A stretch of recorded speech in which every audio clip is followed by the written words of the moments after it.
Hello students, welcome to इन लक्ष्य test series. अब तक आपके 10 टेस्ट हो चुके हैं टोटल और ये 11th हुआ है आज।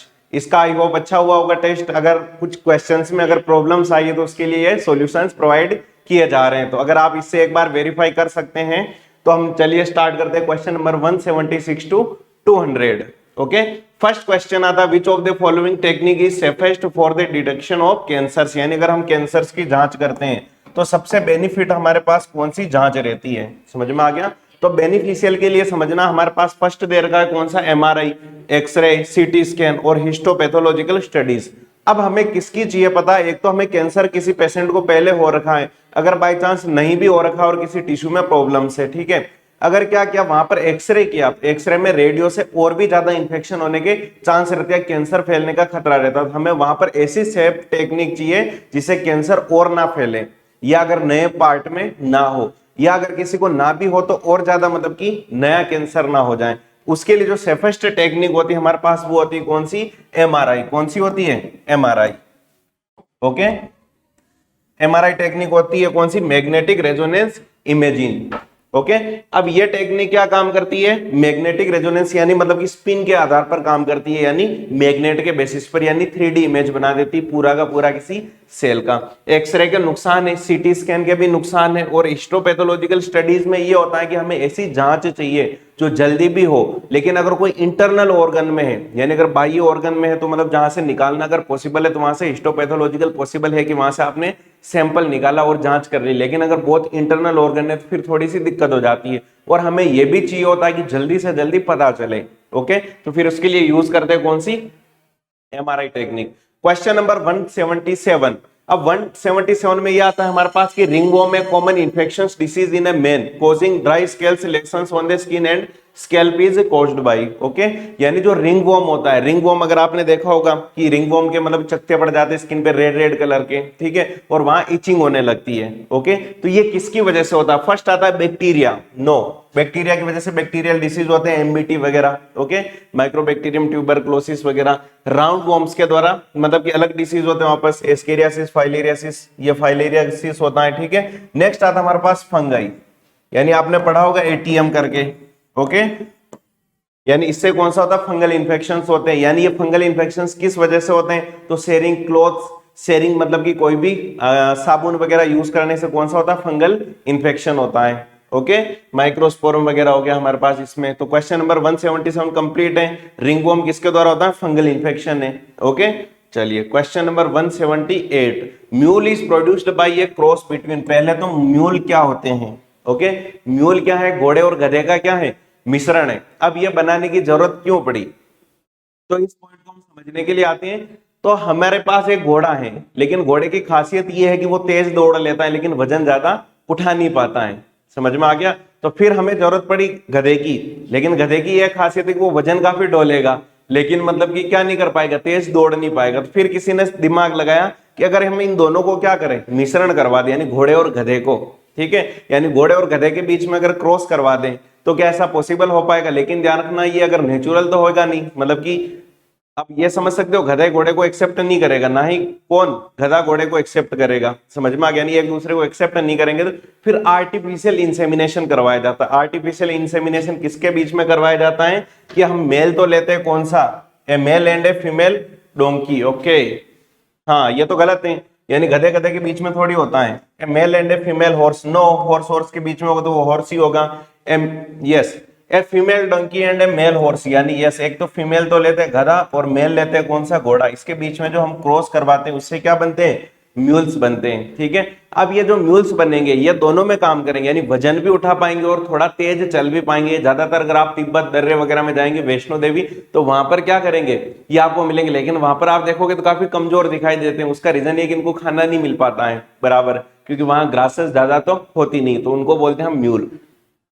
फीमेल डोंकी लेते हैं और उस डंकी के साथ किसका मिश्रण करवाते हैं, घोड़े का क्रॉस करवाते हैं, लेकिन ज्यादातर इंसेमिनेशन करवाते हैं कौन सा, artificial, and direct sperm inject करते हैं गधे के अंदर। समझ में आ गया। चलिए, अब ऐसा इसलिए पॉसिबल है, क्या ऐसा ह्यूमंस वगैरह में पॉसिबल है, नहीं, लाइगोन वगैरह टाइगोन वगैरह बनाए गए, ध्यान रखना, ये इस वजह से बना पाते कि उनके स्पर्म एक्सेप्ट कर पाते, ओवम और स्पर्म, समझ में आए, रिसेप्टर एक्सेप्ट कर पाते, उन्हीं में पॉसिबल है, बाकी नहीं है। Question number 179, that dwarf wheat variety is brought from Mexico into India where, यानी जो मेक्सिको से लाई गई थी, सोनालिका नहीं, सारबती, सोनेरा एंड पूसा लेरना नहीं, पूसा तो इंडिया की स्पीसीज है, ओके, सोनालिका भी कहाँ की स्पीसीज है, इंडिया की है। नेक्स्ट आता है सोनारा 64 एंड लार्मा रोजो 64, यस ये मेक्सिको से लाई गई स्पीसीज थी इंडिया में, ओके। ड्वार्फ किस्म बोलते हैं इसको, वेराइटी। तो कंप्लीट हमारे पास सोनारा 64 एंड सोनालिका, वापस से वही इंडियन स्पीसीज आ गई।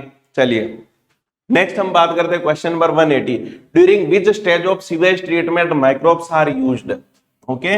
यानी अगर बड़ी बड़ी सिटीज में हम देखते हैं तो बड़ी बड़ी सिटीज में मतलब जहां पानी की कमी होती है, जैसे यूएई दुबई वगैरह हो गया, तो वहां पानी की कमी है, तो वहां क्या होता है कि जो पूरे एक सिटी का पानी है, जो सीवेज वाटर जाता है, ओके, उसी को वापस प्योर करके पीने के लिए क्या करते हैं, यूज करते हैं उसी पानी को। लेकिन ध्यान रखना, अब कोई ये कहे छी नहीं ऐसा गंदा पानी हो सकता है, नहीं, जो हमारा आरओ का पानी है उससे भी ज्यादा वो क्या होता है, प्योरिफाइड होता है वाटर, ओके। अब उसमें क्या करते हैं, सबसे पहले एक प्राइमरी ट्रीटमेंट करवाते हैं, यानी फर्स्ट सेकंड, ये बड़े बड़े टैंक बने होते हैं और ये टैंक बहुत ही ज्यादा बड़े होते हैं, ओके।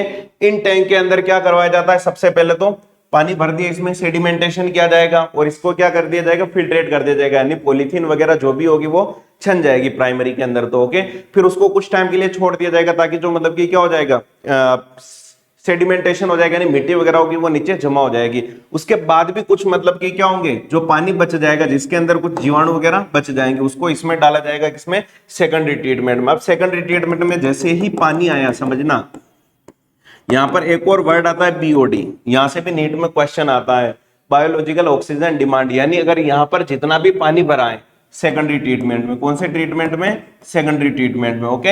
यहां पर पानी भरने के बाद यहां पर जो बैक्टीरिया इसको यूज्ड करने के लिए जो भी ऑक्सीजन लेंगे, यानी 1 लीटर पानी को, वापस समझना, 1 लीटर पानी को प्योर करने के लिए जो बैक्टीरिया क्या करते हैं, ऑक्सीजन यूज करते हैं, उसको क्या बोलते हैं, बीओडी बोलते हैं। तो ये किसमें होता है हमारे पास, सेकेंडरी ट्रीटमेंट में। किसमें होता है, सेकेंडरी ट्रीटमेंट में। ऑल ऑफ दिस में नहीं होता है। टर्सरी में तो क्या होगा, वापस से उसको प्योर कर दिया जाएगा, ओके, यानी उसमें क्या कर दिया जाएगा, उसको कंप्लीटली पैक करके एनारोबिक रेस्पिरेशन करवाया जाएगा। प्राइमरी नहीं है उसमें, तो क्या कर दिया, सेडिमेंटेशन वगैरह किया जाता है। हमारे पास कौन सा हो गया, सेकेंडरी ट्रीटमेंट करेक्ट है।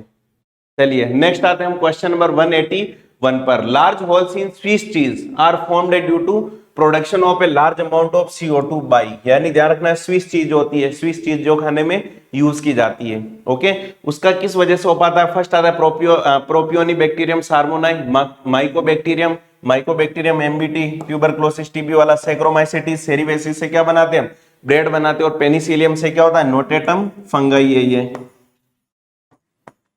नोटेटम फंगाई है ये,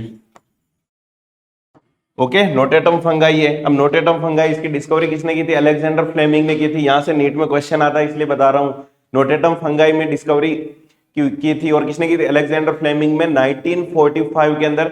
चेन, फ्लोरे और अलेक्जेंडर फ्लेमिंग को क्या मिला था, तीनों को कंबाइंड रूप से नोबेल प्राइज मिला था।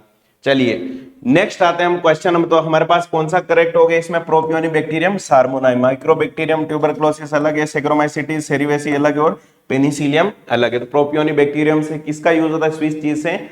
इस चैप्टर से ध्यान रखना एक क्वेश्चन बिल्कुल 100% आएगा और इसी मतलब की पैराग्राफ से ज्यादातर आता है, ठीक है। और यहाँ पर एक चीज याद भी रखनी, ये भी यीस्ट क्या होते हैं, यूनिसेलुलर हैं, ठीक है।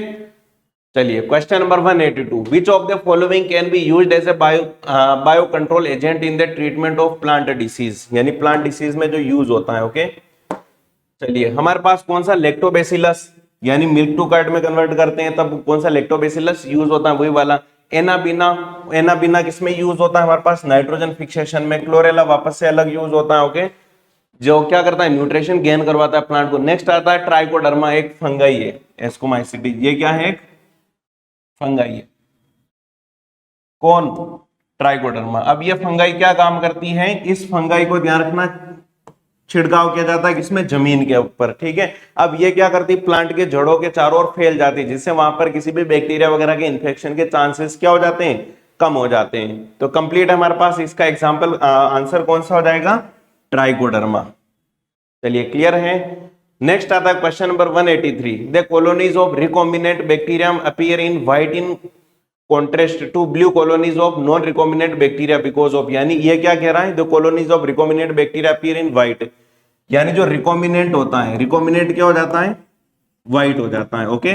और जो नॉन रिकॉम्बिनेंट होता है, नॉन रिकॉम्बिनेंट, वो कलर में कौन सा रहता है, ब्लू रहता है। उसका रीजन पूछ रहा है, ठीक है। Insertional inactivation of alpha galactosidase in non recombinant bacteria, non recombinant bacteria में क्या हो जाता है, इनएक्टिवेशन हो जाता है। Insertion inactivation of alpha glutamine in recombinant bacteria, inactivation of glycosidase enzyme recombinant bacteria, non recombinant no, गलत है। इंसर्शन इनएक्टिवेशन यानी इसमें क्या हो जाता है, इंसर्शन होने के बाद इनएक्टिवेशन हो जाता है किसका, अल्फा गैलेक्टोसाइडेज इन रिकॉम्बिनेंट बैक्टीरिया, यानी जैसे ही आपने क्या किया, रिकॉम्बिनेंट बैक्टीरिया लिए, इसके अंदर किसका, अल्फा गैलेक्टोसाइडेज क्या हो जाएगा, इनएक्टिव हो जाएगा, जिसकी वजह से वो कलर शो नहीं करेगा। तो क्वेश्चन हमारे पास कौन सा क्लियर हो गया, बी वाला। चलिए क्वेश्चन नंबर नेक्स्ट आता है 184 में आता है, which one is associated with downstream process. Downstream process क्या होता है हमारे पास, आपने देखा होगा बड़े बड़े लेवल पर मतलब दवाइयां वगैरह बनाई जाती है, उसके कंटेनर होते हैं बड़े बड़े, आपने पढ़ा होगा।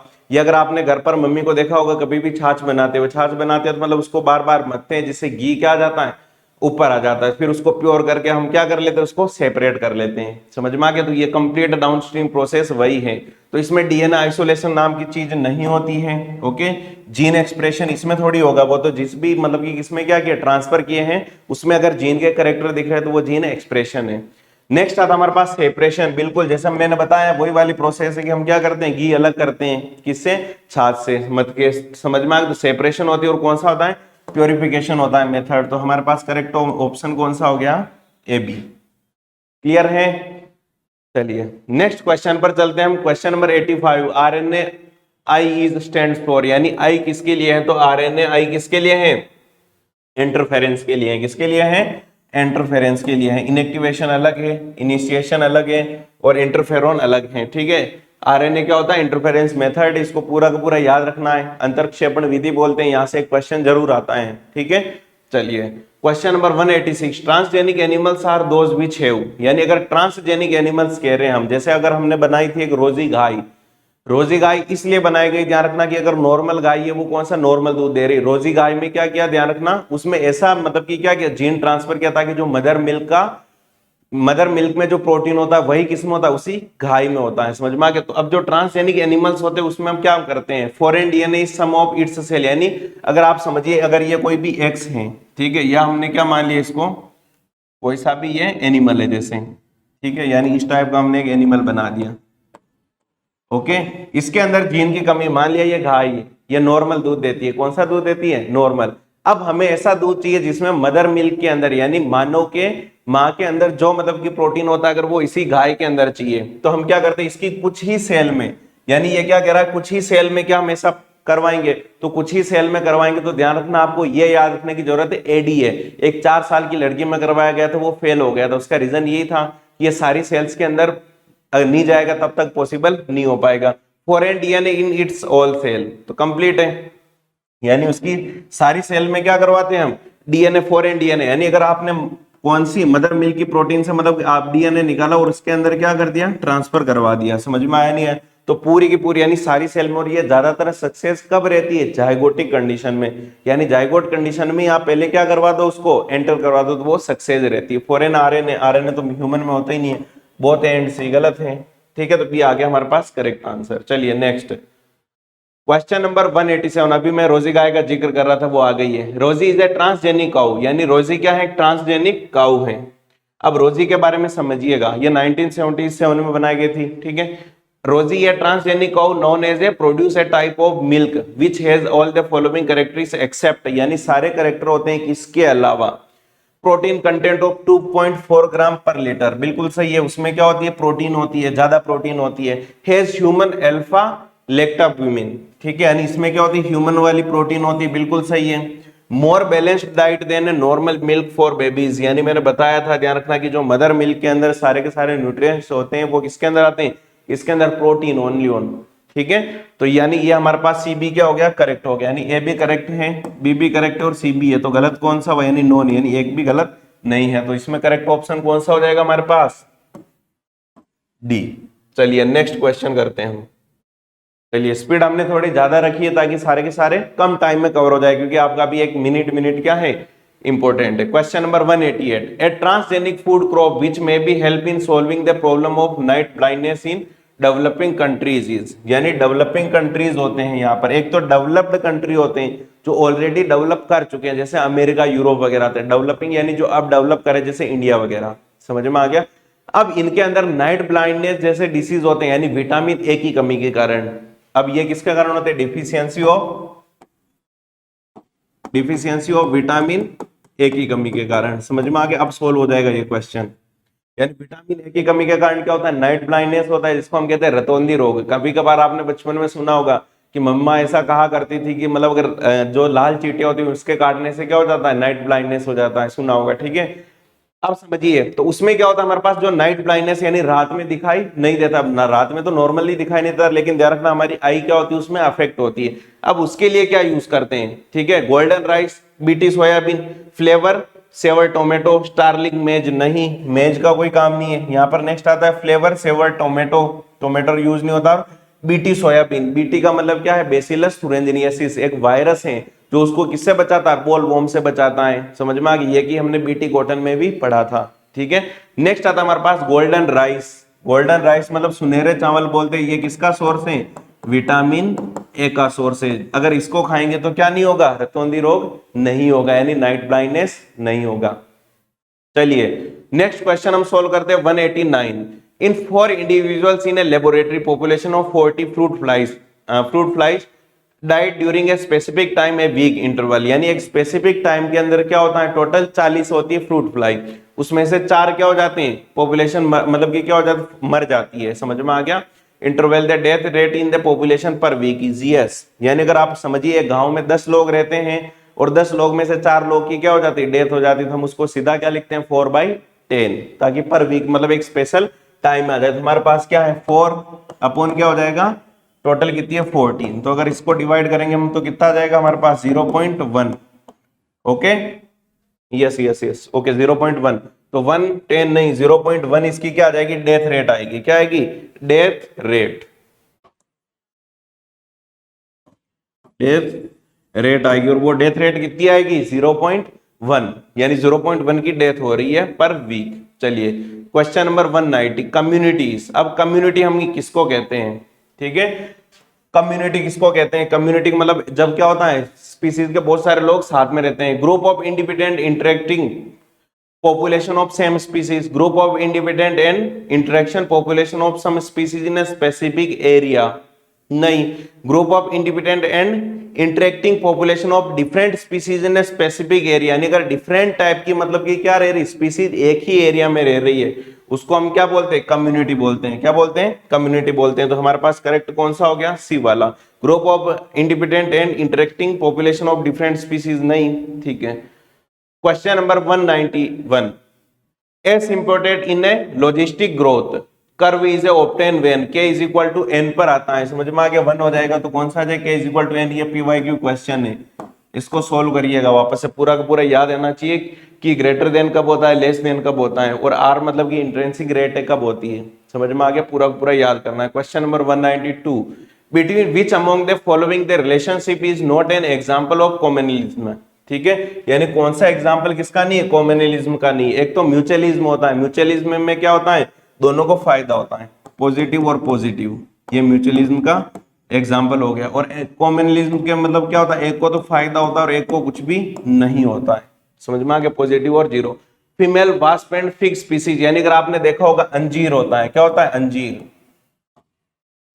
अंजीर के अंदर आपने देखा फीमेल वास्प पाई जाती है। अब वो क्या करती? वहां अंडे देती है अंजीर के अंदर, ठीक है, बर कहते हैं इसको हिंदी के अंदर, आपने पढ़ा होगा। अब वो अंडे देती है तो क्या करती? अंडों को न्यूट्रिशन मिल जाता है। और अंजीर को क्या फायदा इससे? मेरा क्या फायदा? तो मेरा ये फायदा है किसका? अंजीर का। अंजीर को क्या मिल जाएगा उससे? पोलिनेशन। समझ में आ गया? अब पोलिनेशन ज्यादा होगा तो प्रोडक्टिविटी उसकी उतनी ही ज्यादा होगी। समझ में आ गया?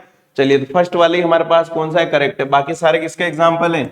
ये म्यूचुअलिज्म का एग्जाम्पल, इसलिए क्या है? गलत है। बाकी सारे कॉमनलिज्म के example, orchid and it's tree on which in grow, यानी ऑर्किड जिस प्लांट पर ग्रो करता है। अब प्लांट का क्या फायदा? कुछ फायदा नहीं। ऑर्किड का क्या फायदा है? ठीक है। कैटल इग्रेट, यानी अगर आपने देखा होगा कि गाय अगर मतलब कि क्या करे? ग्रेजिंग करे, ग्रास घास चर रही है, ठीक है, उसके आसपास अब पेड़ हिलते हैं तो मतलब वहां पर क्या होते हैं? मतलब कि अलग अलग टाइप के इंसेक्ट निकलते हैं उसको, मतलब कि वो साथ में पक्षी क्या करता है, खाता जाता है। इसमें गाय का क्या फायदा, कुछ भी फायदा नहीं, लेकिन उसका पक्षी का फायदा है। ठीक है, नेक्स्ट आता है सी एनिमल एंड क्लोफिश, यानी एक दूसरे के, यानी अब क्या होता है, एक मछली अगर बढ़ी जा रही है, अब उसने कुछ भी क्या खाया, यानी मीट वगैरह खाया, अब कोई भी मतलब पीस को कट के गिरा साइड में, दूसरी मछलियां खा लेगी, बड़ी मछली का इसमें क्या फायदा, कुछ फायदा नहीं है। तो हमारे पास करेक्ट हो गया ए वाला। क्वेश्चन नंबर 193, ऑटोट्रोप्स आ रहे, यानी ऑटोट्रोप्स हमारे पास क्या होते हैं, T1 T2 और T3 और T4। यानी अगर आपने देखा होगा किसी भी, अगर हम स्टार्ट करते हैं तो ग्रासेस से स्टार्ट करते हैं। जैसे ये ग्रास हो गई, ग्रास को अगर कौन खा रहा है, डियर खा रहा है, हिरण, और हिरण को कौन खा रहा है, लोइन। तो ये कौन से लेवल पर है, T1 पर, ये T2 पर, समझ में आ गया, और ये T3 पर, और आगे अगर कोई भी हुआ तो T4। यहाँ पर एनसीईआरटी में पहले एक ऐसा था, लेकिन अब हट गया, यहाँ पर ये करके छोड़ रखा था, यानी लोइन को भी आगे एरो करके छोड़ रखा था। यानी लोइन क्या ऐसा, इसका क्या फायदा है, लोइन को तो कोई खा नहीं सकता, लेकिन ध्यान रखना कभी कभार लोइन का भी परभक्षण हो जाता है, लोइन को भी मतलब कि क्या करते हैं, ह्यूमंस वगैरह मार देते हैं, इसलिए एरो लगा था, लेकिन हट गया है आपको एनसीईआरटी चेंज होने के बाद। इस साल तो और भी बड़े चेंज हो जाएंगे। ठीक है चलो, तो यानी हमारे पास ऑटोट्रोपिक कौन होते हैं, ग्रासेस होती है। ये ग्रोस क्यों लिख दिया भाई, ग्रास होती है, ग्रोस तो नॉट प्रोडक्टिविटी होती है, यानी ग्रास, ग्रासेस। ओके, T1 पर आती है, तो हमारे पास करेक्ट ऑटोट्रोपिस कौन हो गया, T1 हो गया। चलिए क्वेश्चन नंबर 194।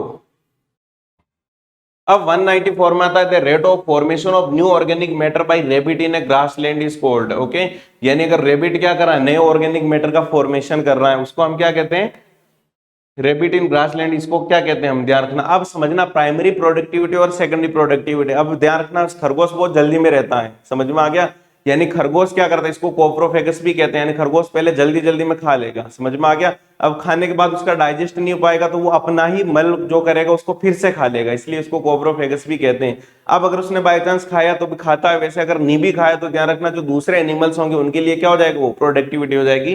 तो ये क्या होता है, सेकेंडरी प्रोडक्टिविटी होती है। प्राइमरी तो कौन होते हैं, प्लांट होते हैं। नेट प्रोडक्टिविटी यानी जो उसकी टोटल मतलब कि कोई से भी ग्रासलैंड की प्रोडक्टिविटी है, नेट प्राइमरी प्रोडक्टिविटी प्लांट की हो गई, और ग्रोस प्राइमरी प्रोडक्टिविटी तो कौन सा था हमारे पास, secondary primary, sorry secondary productivity. चलिए question number 195, if 40 joule of energy is trapped at producer level, then how much energy will be available to peacock as a food in the following chain. यानी मोर के लिए सबसे ज्यादा energy कौन सी होगी। तो फर्स्ट आता है मतलब कि प्लांट। अब प्लांट ने अगर कितनी की है, 20 जूल की है, तो आपने सुना होगा 10% लीन का क्या था, लो था, तो यहां पर कितनी आ जाएगी, 2 जूल आ जाएगी। अब इसका अगर निकालोगे 2 जूल से कितनी आ जाएगी, 0.2 जूल, 10%। इसका भी अगर 10% निकालोगे तो कितना आ जाएगा, 0.02 जूल। तो ये एनर्जी किसको मिलेगी, पिको को, समझ में आ गया, ये वाली 0.20। तो ये कंप्लीट हमारे पास कंप्लीट ऑप्शन कौन सा हो गया, ए वाला। Question number 196, in which part of biosphere reserve human settlement is permissible. यानी ध्यान रखना जहां पर ह्यूमन का सेटलमेंट पॉसिबल है, ऐसे कौन से होते हैं, ध्यान रखना। बफर जोन बिल्कुल अलाउड नहीं होता ह्यूमन एक्टिविटीज। सेकंड आता है transition zone, core zone. Yes, transition zone में क्या होता है, ह्यूमंस का आना जाना अलाउड होता है, कोर जोन में फिर भी नहीं होता है, सेटलमेंट नॉट अलाउड, ठीक है, बफर जोन में भी नहीं होता। यानी ऐसे एरिया जहां पर बहुत ज्यादा रिस्क है कि अगर ह्यूमन गए तो कुछ ना कुछ वहां पर नुकसान पहुंचाएंगे, जैसे अगर जहां चंदन की खेती होती है, जहां बहुत सारे एरियाज ऐसे होते हैं, मतलब जहां अफीम वगैरह की खेती हो रही है, जैसे अफीम वगैरह तो अब किस में आ जाता है, ह्यूमंस में आ जाता है, जैसे ह्यूमन ही खुद एग्रीकल्चर करते हैं, लेकिन जैसे चंदन की होगी, या अगर वहां ऐसी कुछ स्पीसीज हैं जिसकी ह्यूमन बार बार हंटिंग कर रहा है, और अगर वापस से मानोगे उसको नुकसान पहुंचाएगा, तो वहां ह्यूमन का बैन लगा दिया जाता है। तो उसमें बफर जोन आते हैं, कोर जोन आते हैं, ठीक है। तो अब जहां पर परमिशन होती है उसको हम क्या कहते हैं, ट्रांजिशन जोन कहते हैं। चलिए question number 197, select A correct match. First आता है snow leopard, Kanha national park. अब कान्हा नेशनल पार्क कहां सिचुएटेड है, कान्हा नेशनल पार्क सिचुएटेड है हमारे एमपी के अंदर। ओके, अब एमपी में आप समझ सकते हैं स्नो लेपर्ड पॉसिबल है क्या, नहीं है। स्नो लेपर्ड कहां पाए जाते हैं, जो पोलर रीजन है, यानी जहां पर बर्फ गिरती है वहां पर स्नो लेपर्ड पाए जाते हैं। अगर आपने एनसीईआरटी की लाइन पढ़ी हो, वहां लिखा है कि स्नो लेपर्ड केरला में कभी कभार ही पकड़े जाते हैं, ऐसा पॉसिबल है क्या, नहीं, कभी नहीं पाए जाते हैं, समझ में आ गया, ठीक है। नेक्स्ट आता है कौन सा, टाइगर। काजीरंगा नेशनल पार्क में तो राइनोसोर्स प्रेजेंट होते हैं, ये वाले, समझ में आ गया, टाइगर नहीं होते हैं। लोयन, यस, गिर नेशनल पार्क, जिसको हम क्या बोलते हैं, एशियाटिक लोयन बोलते हैं, केवल और केवल कहां पाए जाते हैं, गिर के अंदर, गुजरात के अंदर, समझ में आ गया, गिर नेशनल पार्क के अंदर। चलिए, तो हमारे पास करेक्ट ऑप्शन कौन सा हो गया? सी हो गया। Question number 198, match the following. Okay, match करना है इनको। फर्स्ट आता है हमारे पास कैटालाइटिक कन्वर्टर, यानी कैटालाइटिक कन्वर्टर जो कन्वर्ट करते हैं उसमें कौन सा होता है? फर्स्ट आता है हमारे पास कौन सा? कैटालाइटिक कन्वर्टर क्या होते हैं? जो carbon oxide, carbon monoxide CO और NO2 को मतलब प्रोड्यूस करते हैं। इलेक्ट्रोस्टैटिक के अंदर क्या होते हैं? पर्टिकुलेट मैटर होते हैं। ओके, में होते हैं कौन से? हाई लेवल की नॉइस होती है। और लैंडफिल्स कौन से होते हैं? सॉलिड वेस्ट होते हैं। यानी लैंडफिल्स यानी अगर एक शहर का कचरा मतलब कि पूरा का पूरा दूसरी जगह ट्रांसफर किया जा रहा है। ओके, लैंडफिल्स बोलते हैं उसको। तो हमारे पास एम ए हो गया सेकंड, एम ए हो गया सेकंड, यस ये वाला, बी वाला, बाकी और कोई ऑप्शन ही नहीं है। ठीक है, बी में हो गया 1, ठीक है, सी में हो गया 3rd, ओके, डी में हो गया 4th। तो हमारे पास बी वाला ऑप्शन करेक्ट है। चलिए नेक्स्ट चलते हैं, question number 199। Which of the following is true for eutrophicate water body? यानी जहां पर यूट्रोफिकेट वाटर बॉडी हम किसको कहते हैं? रिच स्पीसी डाइवर्सिटी तो किसी स्पेसिफिक एरिया के लिए होती है जहां पर सबसे ज्यादा क्या हो? डाइवर्सिटी प्रेजेंट हो। हाई मिनरल कंटेंट, यानी यस वाटर के लिए हम यूज कर सकते हैं, उस वाटर में क्या होना चाहिए? सबसे ज्यादा मिनरल्स होने चाहिए। तो हमारे पास सेकंड हो गया correct, eutrophic. Low organic content, high oxygen content, ठीक है। Which of the following is true for eutrophic water body? ठीक है, हाँ। Question number 200, a scrubber in the yes exhaust of a chemical industry plant removes, यानी plant जो remove करते हैं scrubber से। यानी अगर आपने देखा होगा बहुत सारे मतलब कि फैक्ट्रीज के ऊपर क्या लगी रहती है? चिमनीज लगी रहती है। वहां से क्या की जाती? वाटर की बौछार की जाती ताकि हेवी एलिमेंट क्या हो जाए? रुक जाए। ठीक है, अब उसके अलावा उससे जो मतलब कि क्या होती है? प्लांट से जो निकलती रिमूव की जाती है वो गैसेस कौन सी होती है? तो गैसेस होती है हमारे पास सल्फर डाई ऑक्साइड। ध्यान रखना, काफी नुकसानदायक होती है ह्यूमंस के लिए। तो यहां तक हमारे पास क्वेश्चंस थे 200 तक। ओके, तो ये सोल्व कर लीजिएगा आप। और जो क्वेश्चंस गलत हुए हैं वो क्यों गलत हुए उसका आपको एनालिसिस करना है। ठीक है, okay bye, have a nice day and take care and best of luck for next test. Okay bye.